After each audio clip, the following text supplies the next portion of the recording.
तो चलिए गाइस कुछ ही मिनट्स में ट्रांसक्रिप्शन इन प्रोकैरियोट्स को सीखते हैं। First thing first, what is transcription?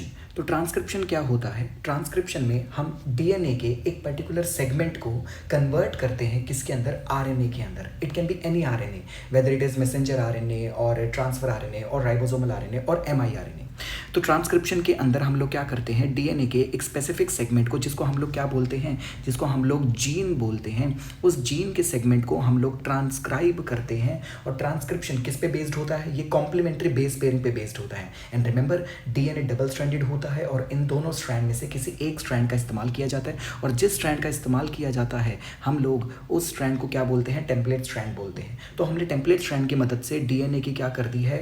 उसको ट्रांसक्राइब कर दिया, उसको कॉम्प्लीमेंट्री बेस पेयरिंग का इस्तेमाल करके उसको ट्रांसक्राइब कर दिया और वहां पर फॉर्मेशन कर दिया है आरएनए का। अब ट्रांसक्रिप्शन के अंदर 3 डिफरेंट स्टेप्स आते हैं। First step is initiation, second step is elongation and third step is termination. और यहाँ पर जो मेन एंजाइम लगने वाला है वो है एक डीएनए डिपेंडेंट आरएनए पॉलीमरेज, जो डीएनए पे डिपेंड करके आरएनए का क्या करेगा? फॉर्मेशन करेगा। And remember, very important, in case of prokaryote, in case of bacteria, RNA polymerase वहां पर एक सिंगल एंजाइम होता है जो डीएनए के एक पर्टिकुलर सेगमेंट को तीनों टाइप के आरएनए में कन्वर्ट कर देता है। दैट इज टीआरएनए, एमआरएनए और आरआरएनए। इन तीनों को बनाने के लिए सिंगल आरएनए पॉलीमरेज होता है। मगर हम आगे जाकर सीखेंगे यूकैरियोट में ऐसा केस नहीं होता।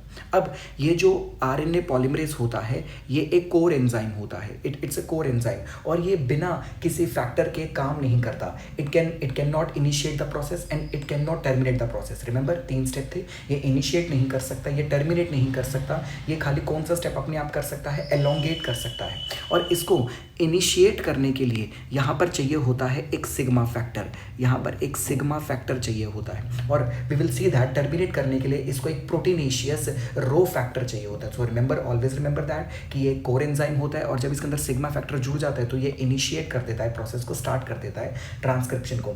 अब ये एलोंगेशन करेगा इन the direction of 5' to 3' direction. Remember, सारे के सारे polymerase enzyme, that is DNA polymerase, RNA polymerase, ये किस डायरेक्शन में काम करते हैं? ये 5' to 3' डायरेक्शन में काम करते हैं। Very very very important direction. अब इनिशिएशन के लिए ये बाइंड करता है किससे? सिग्मा फैक्टर से बाइंड करता है और ये प्रोसेस को क्या कर देता है? आपके पास में इनिशिएट कर देता है। और फिर ये उस सिग्मा फैक्टर वहाँ से रिलीज हो जाता है और ये प्रोसेस को क्या कर देता है? एलोंगेट कर देता है in the direction of 5' to 3' direction based on the complementary base pairing.